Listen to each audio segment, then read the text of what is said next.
Okay, this is an estimate inside of SynkedUP, which tells me what I need to charge the customer. It tells me what my break even is and what my profit should be on this job.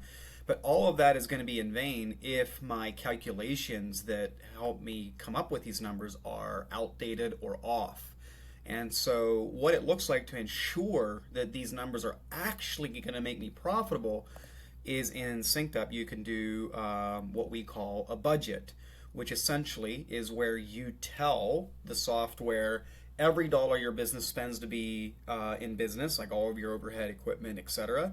And it calculates like what your man hour price has to be to not only cover your direct cost of the labor, but also your overhead, your equipment, etc., and still make you profitable. So let's say that to make an example, the last time I updated this budget was, say, back in January when it was snowing and I was in my office working on this stuff.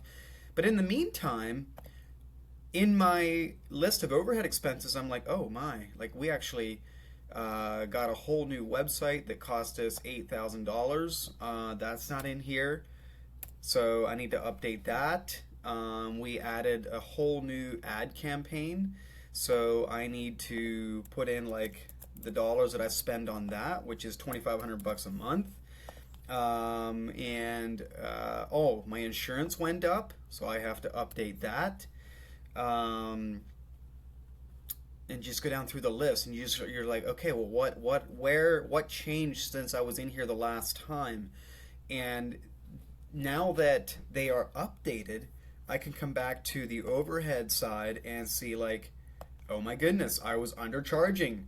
And of course, I'm just making a quick little example here, and it's $2 an hour, which the man hour price changed by $2 an hour just by me making those two or three updates.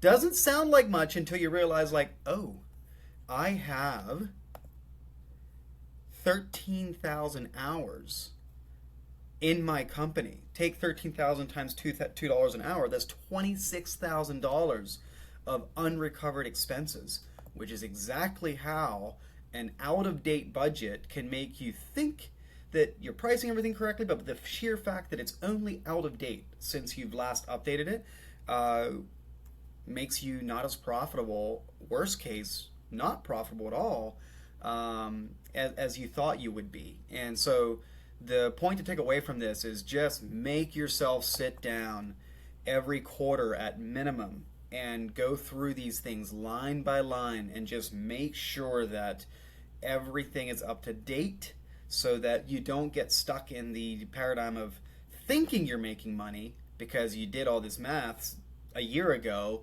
but actually not making any money because your overhead expenses have increased since the last time you did the math, and all of the money that was supposed to be for profits getting sucked up by overhead expenses. So if you want to see more about how this works and how you could use this in your business, you can just book a demo on the link around this video somewhere or in the article that this video is in, and we'll show you what it can look like for your business and frankly how you can solve this problem in your business in minutes, hours at most. So thanks for watching. Hopefully it was helpful, and don't let yourself get caught in the trap of overhead expenses robbing your profit. Go make some money.